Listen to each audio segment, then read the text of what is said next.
Social media is something that can come across as super easy, but once you get started and dive into it, it can quickly become overwhelming. All the different platforms, types of media, conflicting opinions, misconceptions, and simply the time you need to invest in it. But hopefully, with these 5 steps, we can lay out a basic guide to help you overcome whatever's holding you back from becoming a social media expert and effectively reaching people online. One of the most important things to do is go into it with a plan. What is your goal? Is it to share news and updates, reach new donors, invite people to church, encourage others? Maybe it's none of these, or maybe it's a combination.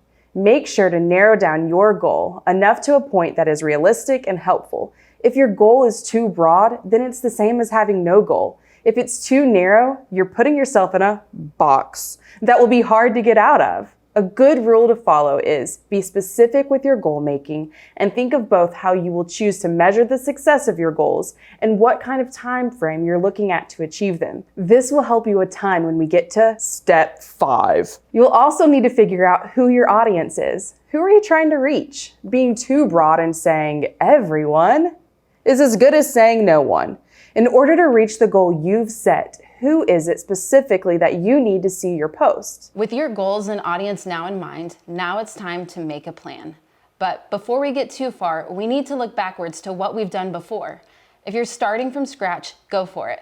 But it's likely that at this point you've already tried something, and whether it was complete success or you failed miserably, you'll need to take that into consideration when making your new plan. If something has worked well in the past, figure out what it was that got you that level of engagement.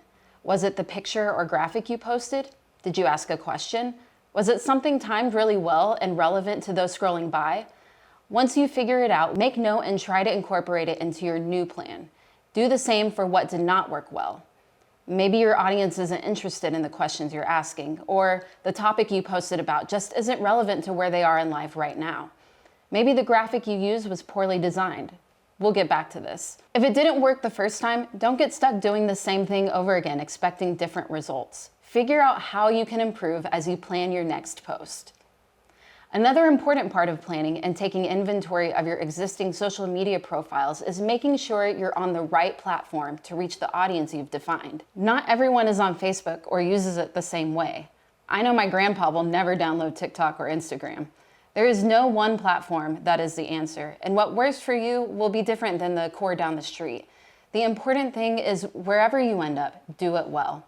If you don't think you can put the required effort in, don't invest any time into it. You should also never extend yourself beyond 2 platforms, or it will quickly become too overwhelming for you and your audience.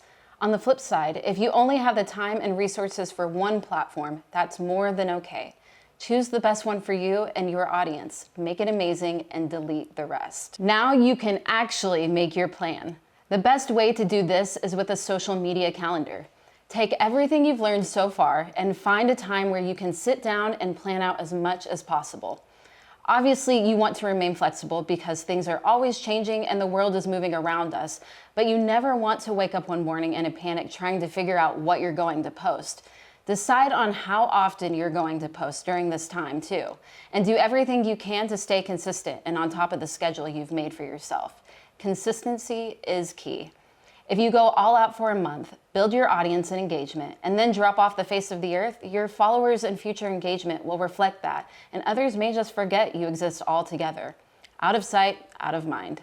The next crucial part of your plan is to consider what content you're including with your posts. First things first, quality, not quantity. Don't just post to post. If you're making a poster for an event at your core and your graphic looks like it was poorly made in Microsoft Word with clip art from 1995 and has too much information on it to follow logically, your response to that event is going to reflect that. The same goes for your posts online. There are so many quality social media accounts out there, likely posting similar things, that if the quality of what you're posting is not up to par, there's no reason for your followers to stick with you instead of moving on. I could spend some time going into the 4 basic principles of design: contrast, repetition, alignment, and proximity. But I think one of the most important things to keep in mind is to keep it simple. A French guy whose name I cannot pronounce once said, "A designer knows he has achieved perfection not when there is nothing left to add, but when there is nothing left to take away." In a world where everyone is constantly vying for your attention. Sorry, excuse me. In a world where everyone is constantly vying for your attention, it's often the most simple content that speaks the loudest. It's better to include the information they need, or a link where they can get it, in the copy of the post instead of the graphic itself. Grab their attention and then pull them in to give them those important details. I know that sounds easier than it is, but there are plenty of resources to help you achieve this. Ideally, everyone would have someone dedicated to media and content creation, but we get it. This is not usually the case. Fortunately, though, you still don't need to create everything yourself. This doesn't mean you can download anyone's graphics from online and post them as your own. That's generally frowned on by society and considered what we would call illegal. One thing to realize, though, is that there are people out there trying to provide you with as many helpful resources as possible, especially here at THQ. We are constantly trying to provide you with videos and graphics that you will find useful on Ministry Toolkit. So make sure you're checking back regularly for updates and let us know if there's something missing that you think would be helpful on there. There are also many free online options with pretty decent pre-designed templates that you can use, such as Canva or Adobe Spark Post. If you're up for a challenge, you may even want to try out one of the Adobe Creative Cloud software options. They aren't free and they have a decently high learning curve, but they are the industry standard. If you spend the time needed to educate yourself further on design and how to use those programs, your content will speak for itself. After you've been posting for a while with your new content calendar and beautiful photos, videos, and graphics, you'll want to go back and take inventory of your accounts again, reevaluating its success based on the goals you've created for yourself. Because each of your goals will be different, what counts as success will look different to each of you as well. 1,000 likes and shares may be exactly what someone is looking for if they're trying to simply bring awareness to what they're doing in the community. But for someone else who's trying to bring encouragement and hope into people's lives, one meaningful, heartfelt comment thanking you may be the only sign of success you need. There are a few other things you may want to consider as you reevaluate too. One would be looking at any insight your platform may give you, such as what time most of your followers are online. Consider again if this is the right platform for you. This is also the point where you may want to reconsider if it's worth paying to promote your posts. This is obviously not for everyone, but maybe one of your goals is soliciting donations, and paying to promote your posts to your specific audience would have a greater return on your investment. If you aren't finding the level of engagement you were expecting, there are also a few reasons why this might be the case. Your intended audience may just not be on the platform you're using anymore. Maybe the content you're posting for your audience is not the type of content they prefer to engage with. This would mean it's time to rethink what you're posting. Find your niche that will keep people coming back to you. Hopefully, these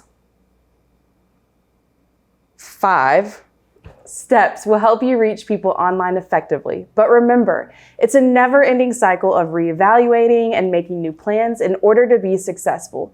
Social media and how people choose to interact online is constantly evolving, and so should your content. Stay mindful, stay flexible, and stay relevant.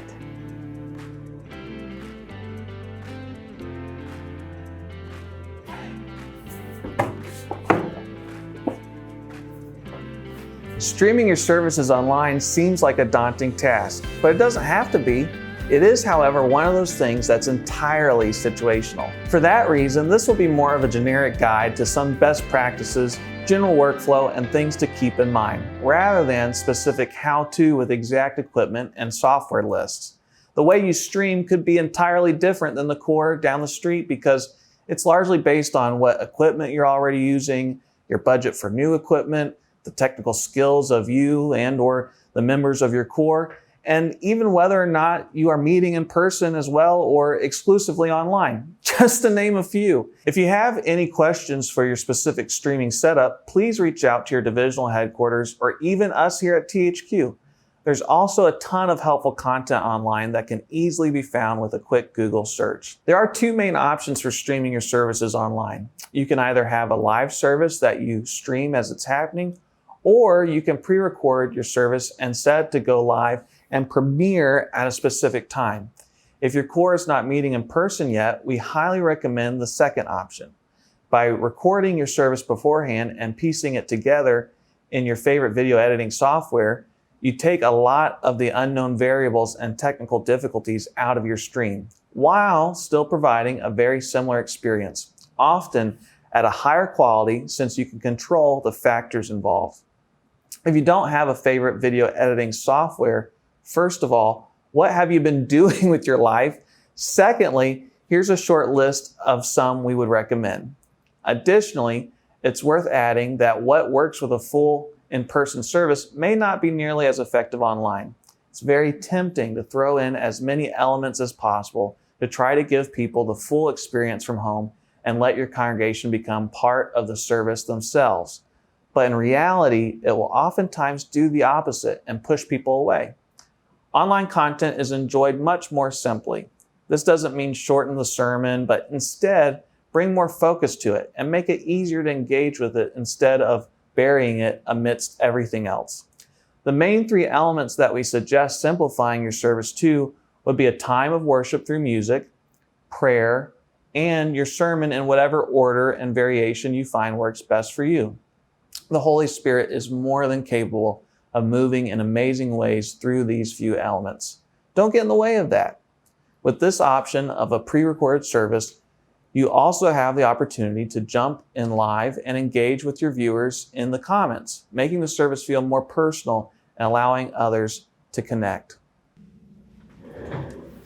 The other option is to stream what is happening live. This can add another level of difficulty. And if it starts to stress you out just thinking about it, don't overcomplicate it for yourself. Simply take a phone, turn it horizontally, and go live on Facebook, YouTube, or your preferred streaming platform. However, if you're interested in bringing your live stream to the next level, there are a few things you're going to want to consider. Let's start with the video itself. If you're able to spend any money on a camera, you're going to be able to enhance the video quality seen by your viewers. There are a ton of options out there, but to oversimplify the list, you have standard video cameras, PTZ or pan tilt zoom cameras that can be controlled remotely, or DSLR and mirrorless cameras. Whatever camera you end up with, make sure it has the option of a clean output so the camera menus don't appear on the stream itself. Based on your camera option, you'll also need to send that camera feed to your computer, likely with what's referred to as an HDMI or SDI capture card or box. You'll also want to think about higher quality audio than just straight from the camera. The simplest way is to simply get a higher quality mic that can be attached directly to the camera, so everything is sent to the computer together. But the better option in terms of quality is to use a mixing board with a computer audio interface. You're likely already using a mixer for your service to connect your sound system and speakers.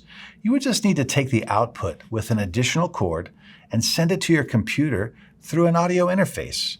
There are a ton of options and brands out there for this, but they all pretty much do the same thing. With this method, what you hear through your speakers would be the same thing coming through your live stream. If you upgrade your audio and video using these methods, you'll now have to consider how you intend to send this to your streaming platform with streaming software. Again, since this is situational based on what you're using and your budget, it's hard to be specific on what will work best for you. But here are some options you might want to look into. If you're willing to pay, you may have a simpler interface to work with, but even a free option such as OBS will most likely allow you to do everything you need to do to combine audio and video feeds to a streaming platform. If you're someone who wants to stream to multiple platforms such as YouTube and Facebook, you're going to want to look into a program that can handle that for you to avoid bandwidth issues and overworking your computer. Here are some options that can handle that for you. With multi-platform streaming comes with additional responsibilities to factor in as well, such as something simple as monitoring and engaging in the comment section of each platform stream, so that it may be a better option to pick one platform and just stick with it. Make sure everyone is able to find it all right and avoid any confusion. The last component to online streaming is whether or not you'll be providing graphics or lyrics to those viewing the stream. One simplest way to do this is to have a large TV or projector in the same camera view as whoever is leading. If you do this, you want to double check to make sure there is no glare on the screen and the lyrics are at a decent size for those watching. Another option is to share your screen during the stream. and display the lyrics or graphics through a presentation software such as something as simple as PowerPoint. You can also find our live streaming guide on Ministry Toolkit that goes more in depth on what we talked about here. It includes links to other resources that you might find helpful. Regardless on how you stream, don't forget to make sure you're engaging with your viewers in the comments and verbally acknowledging them on the stream. Saying hi, thanking them for tuning in, ask a question, responding to comments, pulling out powerful quotes from the sermon, anything that will help the viewers to connect in a more personal way. And make sure they feel like they're part of the community of believers coming together to worship despite the distance. It also helps to follow throughout the week. Ask a question, post clips from the sermon on social media, email reminders of what was spoken, all to encourage your church community to go deeper and live out whatever was spoken on Sunday and make the most of your worship experience together.